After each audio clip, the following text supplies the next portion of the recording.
Sir Kadapa ఎంపీగా contest చేస్తున్న అవినాష్ రెడ్డికి అక్కడ షాక్ తగలబోతుందని చెప్తున్నారు సార్. సో అవినాష్ రెడ్డిని తీసేసి అభిషేక్ రెడ్డి అనే వ్యక్తిని అక్కడ పోటీలో దించనున్నట్లు ఆలోచనలు చేస్తున్నట్టు జగన్మోహన్ రెడ్డి గారు అంటే చెప్పడం చూస్తున్నాం, వార్తలు రావడం చూస్తున్నాం.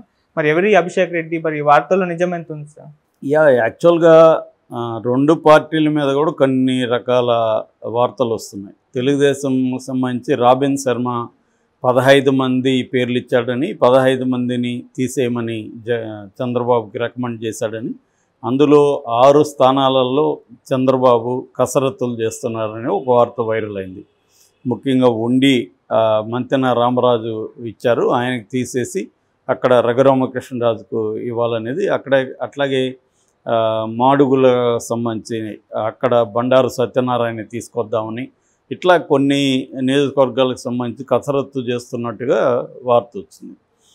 అదేవిధంగా జగన్కి సంబంధించి ఇప్పుడు ఒక వార్త వైరల్ అవుతున్నది ఏంటంటే, పులివెందుల్లో ముఖ్యంగా కడప ఎంపీగా అవినాష్ రెడ్డిని మార్చేసి ఆ ప్లేస్లోకి అభిషేక్ రెడ్డిని, వాళ్ళ బంధువు అతను కూడా, అభిషేక్ రెడ్డిని తీసుకొద్దామనేది జగన్ ప్లాన్గా చెబుతున్నారు. అవసరమైతే నెక్స్ట్ 2 ఏళ్ల తర్వాత అవినాష్ రెడ్డిని రాజ్యసభకు పంపించవచ్చు. ఇప్పుడు ఎందుకంటే 2 కారణాలు. ఒకటి, అవినాష్ రెడ్డి బెయిల్ రద్దు అనే అంశం సుప్రీంకోర్టులో ఉంది, సో హైకోర్టులో కూడా ఇక్కడ ఉంది. సో ఆ బెయిల్ రద్దు కానీ అయితే, అంటే సుప్రీంకోర్టులో ఏమో సునీత ఫైల్ చేసిన పిటిషన్ మీద ఉంది, ఇక్కడేమో మన దస్తగిరి పిటిషన్ ఫైల్ చేశాడు హైకోర్టులో.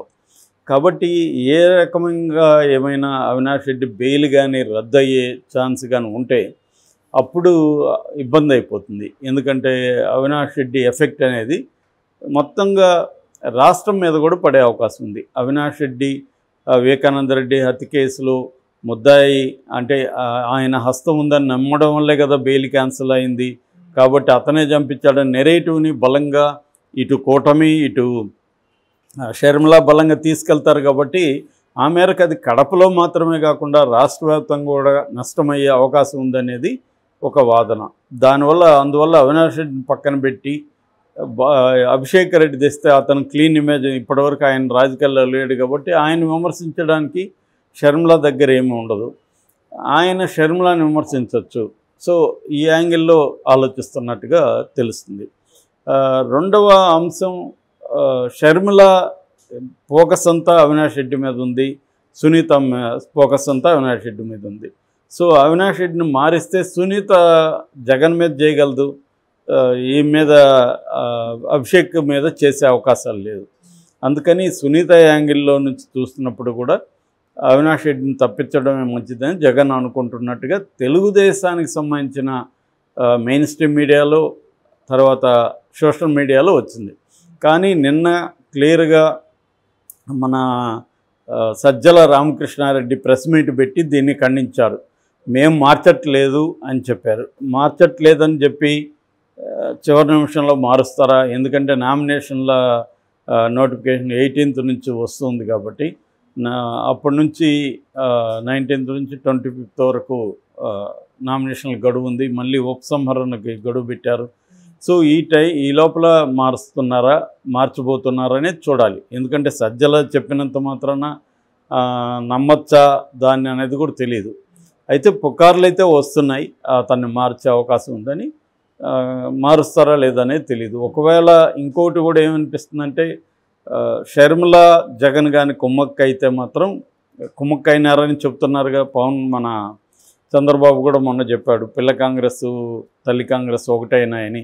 ఆల్రెడీ మోడీ వచ్చి చెప్పేసిపోయాడు, ఒకే కుటుంబంలో 2 వైపులా కాంగ్రెస్లోను వైసీపీలోను ఉంటూ వీళ్ళు డ్రామాలు ఆడుతున్నారని.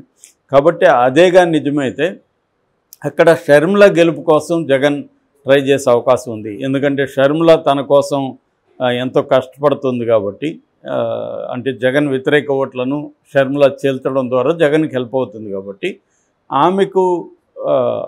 ఆమెను గెలిపించే కార్యక్రమం జగన్ చేయొచ్చు. సో దానివల్ల ఈ కారణం చూపించి అతన్ని పక్కకు చూపించి అభిషేక్ రెడ్డిని పెడితే, అభిషేక్ రెడ్డి కొత్త కాబట్టి అతను గెలుపు కష్టమవుతుంది. సో ఆ రకంగా షర్మిల గెలిస్తే కాంగ్రెస్లో ఎంపీగా ఉంటే రేపొద్దున తనకి ఉపయోగపడే అవకాశం ఉందని జగన్ ఆలోచించవచ్చు. ఆ యాంగిల్ నుంచి కూడా మార్చే అవకాశాలు అయితే ఉన్నాయి. అంటే పాజిబిలిటీల గురించి నేను చెప్తున్నా. ఇవన్నీ నిజమా కాదో మనకు తెలియదు. పాజిబిలిటీ అయితే ఉంది. రాజకీయాల్లో ఎనీ పాజిబిలిటీ మే హ్యాపెన్.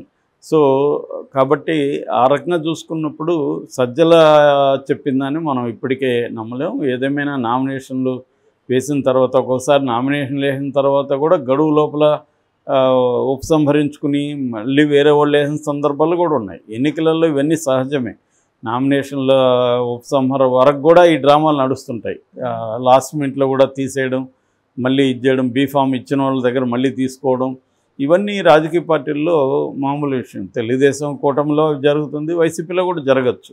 కాకపోతే ఆయన సజ్జలు ఏం చెప్పాడంటే, మేము 4 నెలలుగా కసరత్తు చేసి పెడుతున్నాము, మార్చేది ఉండదు అన్నాడు. ఎందుకంటే వైసీపీలో మిగతా కొన్ని చోట్ల కూడా మారుస్తారన్న పుకార్లు ఉన్నాయి. ఇంకొక 4-5 చోట్ల కూడా పెనుమలూరు కావచ్చు, ఇలాంటివి మారుస్తారు.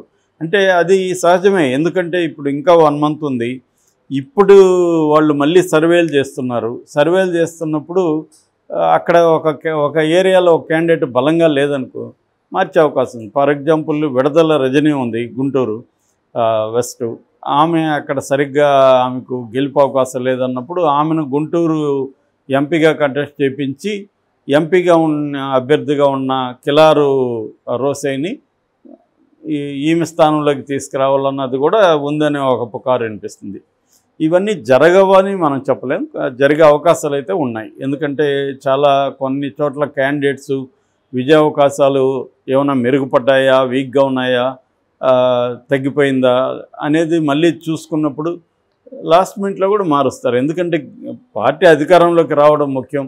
దానికి అనుకూలమైన క్యాండిడేట్స్ ఉన్నప్పుడు వాళ్ళని తీసేసి అనుకూలమైన గెలుపు అవకాశాలు ఉన్న వాళ్ళని, మెరుగైన వాళ్ళని పెట్టే అవకాశం ఉంటుంది అనేక చోట్ల. సో అది బోత్ పార్టీల్లో జరుగుతుంది. ఇటు వైసీపీలో జరుగుతుంది, ఇటు కూటమిలో కూడా జరిగే అవకాశం ఉంది.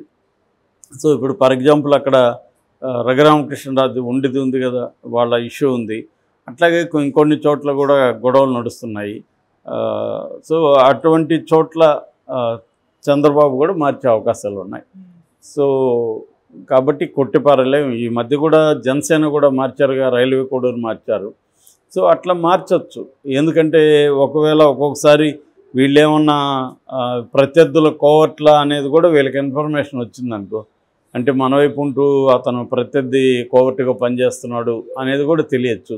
అలాంటప్పుడు కూడా మారుస్తారన్నమాట. ఇలా అనేక కారణాలతో మార్చే అవకాశాలు ఉంటాయి. కాకపోతే అది పెద్ద ఎత్తున మారిస్తే కూడా అది మళ్ళీ ఇబ్బంది అవుతుంది. కాబట్టి 4 నుంచి 6 చోట్ల 5 చోట్ల అట్లా మార్చే అవకాశాలు ఉన్నాయి. సో ఆ రకం తీసుకున్నప్పుడు అవినాష్ రెడ్డిని మార్చే అవకాశం నేను చెప్పిన ఈ కారణాల వల్ల మార్చే అవకాశం ఉంది. అంటే నిజంగా షర్మిల జగన్ ఒకటే అయితే మాత్రం ఖచ్చితంగా షర్మిల గెలుపు కోసం జగన్ కృషి చేస్తాడు. అదే అవకాశాలు ఉన్నాయి. లేకపోతే మాత్రం ఈ కారణాల వల్ల, అంటే కోర్టు ఏమన్నా బెయిల్ రద్దు చేస్తుంది అని కానీ వాళ్ళ అడ్వకేట్లు ఆయనకు ముందే హింట్ ఇస్తే ఈ అవకాశాలు కనబడుతున్నాయి జడ్జెస్ నుంచి అనేది వాళ్ళకి, అంటే జనరల్గా కొన్ని విషయాలు అడ్వకేట్స్కి ముందే కొంత తెలుస్తాయి, గ్రహించగలుగుతారు.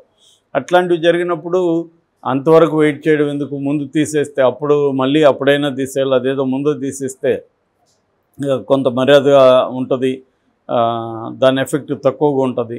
రేపొద్దున ఆయన అరెస్ట్ అయినాక తీయకపోతే ఒక సమస్య, తీస్తే ఒక సమస్య. తీస్తే మేము తీసినా తీయకపోయినా షర్మిల సునీత ఏమంటారు, మేము ముందు నుంచి చెప్తున్నాం కదా ఇతనే చంపించాడని. ఇప్పుడు సాక్షాత్తు కోర్టే నమ్మింది, కోర్టు నమ్మకపోతే బెయిల్ ఎందుకు రద్దు చేసింది, ఇవన్నీ వాళ్ళు తీసుకెళ్తారు. దీన్ని తెలుగుదేశం కూటమి కూడా బలంగా మిగతా చోట్ల కూడా జనంలోకి తీసుకెళ్తారు.